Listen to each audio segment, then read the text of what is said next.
bird earlier attacked my colleague, Peter Ducey, doing a live shot at I'm the wondering White if House. that's why Peter is absent from the seat. Is he doing okay? He's recovering. Has anyone checked on him? I also understand there was a mouse in the briefing room earlier today, so I'm hoping somebody checked in on that, as I'm hoping it doesn't run up here and distract me. That would be a good way for all of you to distract me, actually. Have a mouse come run up here.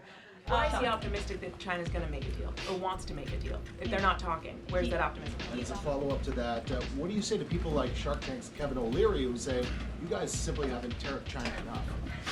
Look, the tariff rate on China remains where it was yesterday, at the 145% level. The president made it very clear when the United States is punched, he will punch back harder.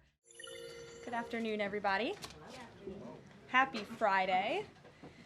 As you all know, the president is currently undergoing his routine and long-scheduled physical at Walter Reed Medical Center, and we will have a readout from the White House physician. In more excellent economic news that was released yesterday, the Consumer Price Index report showed inflation fell to 2.4% in March, smashing expectations for the second straight month in a row. This marked the first drop in consumer prices dating all the way back to the COVID pandemic. Prescription drug prices saw the largest monthly decline on record. Prices for airfare, used vehicles, and car insurance all decreased as well. And energy prices fell 2.4% in March, driven by plummeting gas prices around the country. Also yesterday, House Republicans answered President Trump's call to move forward the budget resolution and officially set the stage for the passage of one big, beautiful bill.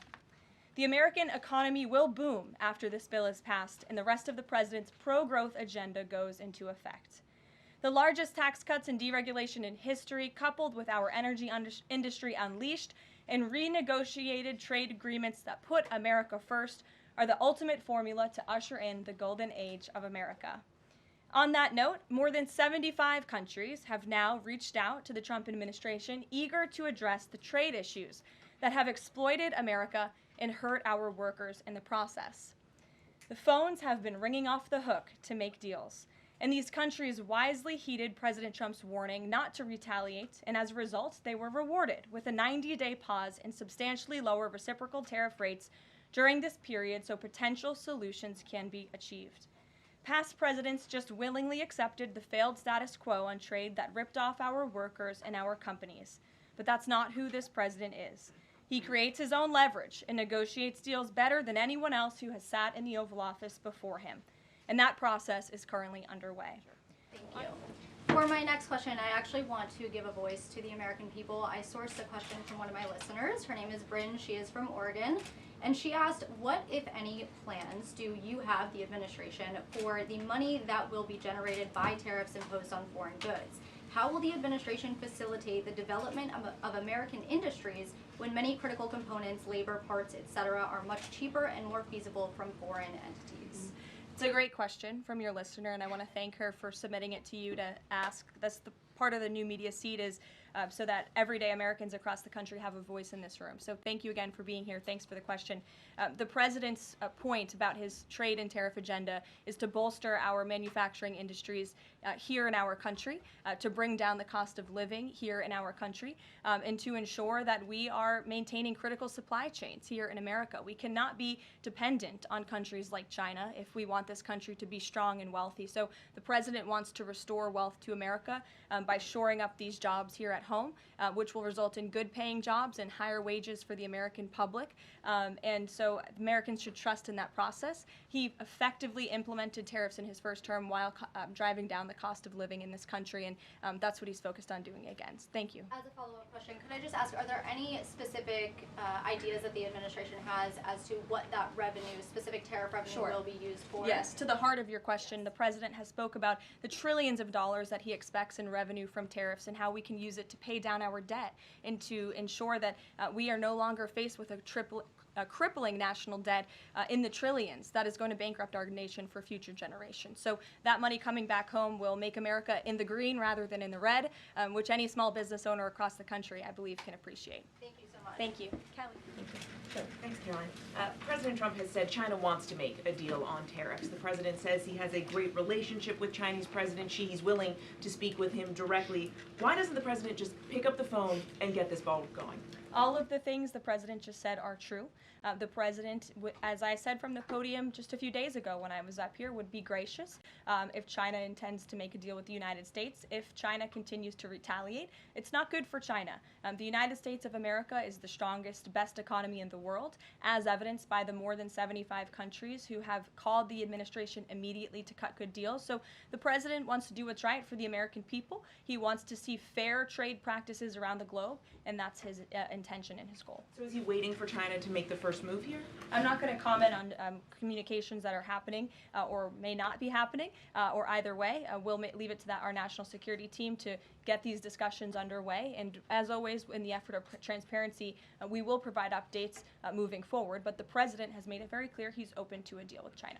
Why is he optimistic that China's going to make a deal or wants to make a deal? If they're not talking, where's that optimism come from? He's optimistic. Hey, Sean. why would any of our allies work with us to isolate China in a trade war if we're treating friend and foe alike? You'll have to talk to our allies who are reaching out to us. The phones are ringing off of the hooks. They've made it very clear they need the United States of America. They need our markets. They need our consumer base. You saw Prime Minister Benjamin Netanyahu in the Oval Office with the president saying that he was going to bring down all of their monetary tariffs and their non-monetary tariff trade barriers as well. We've heard from South Korea. We've heard from Japan. The president has spoken to Vietnam. We have Italy coming to the White House next week. There's a reason for that, Sean, and it's because they need the United States of America and our business model and our markets to survive, and the president is using that leverage to our advantage. Michael. Hey, thank you, Caroline. Two-part question on China. Beijing says it will simply ignore any further tariff escalations from the U.S. Does President Trump see this as China backing down? And as a follow-up to that, what do you say to people like Shark Tank's Kevin O'Leary who say, you guys simply haven't tariffed China enough? Look, the tariff rate on China remains where it was yesterday, at the 145% level. The president made it very clear when the United States is punched, he will punch back harder, and he hopes to make a deal that benefits the American worker and our companies that have been ripped off for far too long, and he's finally taking bold and courageous action to do that. You know, taking on China is, in the terms of trade and tariffs, is something that both Democrats and Republicans alike have spoken about for decades. President Trump is finally doing it. If I could ask about tariffs, there have been big swings this week in the Treasury bond yields. There's a theory that it might be because of China dumping these as leverage, driving up costs for U.S. loans like mortgages.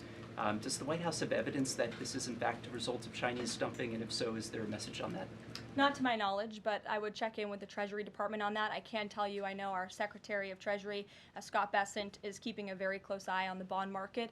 He spoke about it at the White House this week, and I know he's keeping his eyes on it day to day.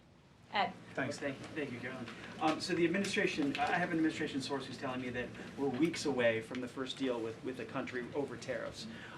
Where is the administration? How soon can we see that? And what country is that first one? I won't reveal or get ahead of our trade team as these negotiations are obviously ongoing, but I can tell you very good progress has been made.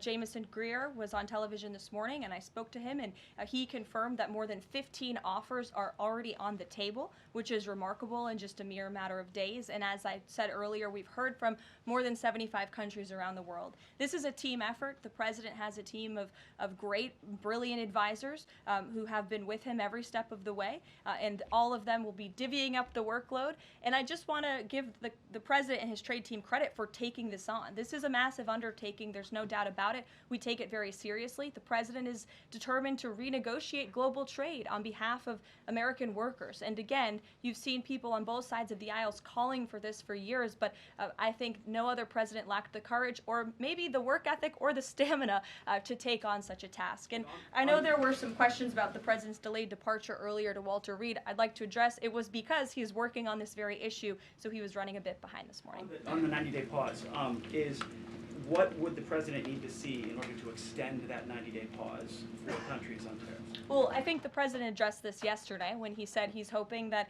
there will be good deals made before the 90 days is up, and we will cut those deals as soon as we possibly can, country by country, tailor-made deals for each and every country as they all propose unique challenges and unique assets to each country, advantages rather, and when that 90-day mark hits, the president will make that decision then. One more, if I could, on a different subject. So a bird earlier attacked my colleague Peter Doocy during a live shot at the I'm wondering White if House. that's why Peter is absent from his seat.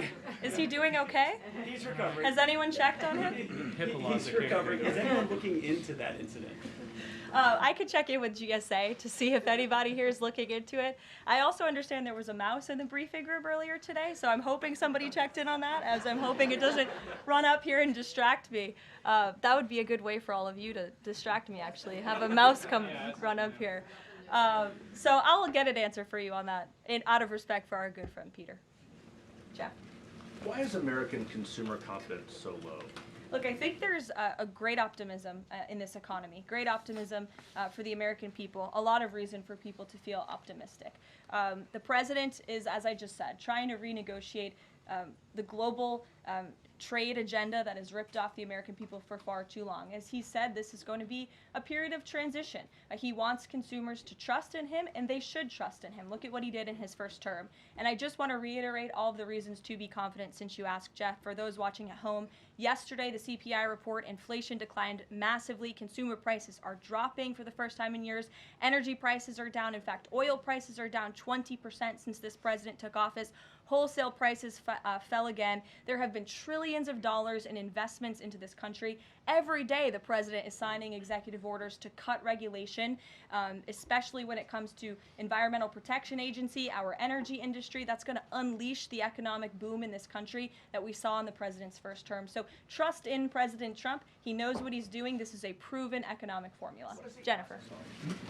Is he going, I'm asking about the physical, is he undergoing any general anesthesia, and can you outline any of the other tests that he's doing today? He is not. He is undergoing quite a few tests, imaging. Again, it's a it's a yearly physical, so there's quite a lot that goes into it to make sure the president is accomplishing all of his goals, and we will provide a readout of that as soon as we can. And will you be committed to releasing all of the results, as many of the results as possible? Of course, yes. The president's physician will do that. I spoke with him this morning. Sure. Will you guys also consider releasing the president's fitness plan? He actually looks healthier than ever before. Healthier than he did 8 years ago, and I'm sure everybody in this room could agree. Is he working out with Bobby Kennedy? And is he eating less McDonald's? I can confirm the president is in very good shape, as you see, on a near daily basis here. And in that vein, thank God it's Friday. It's been a very long and busy week here at the White House. We will see you all on Monday, and we will release the results of that report as soon as we can. Have a great weekend, everybody. Thank you. Have a great weekend.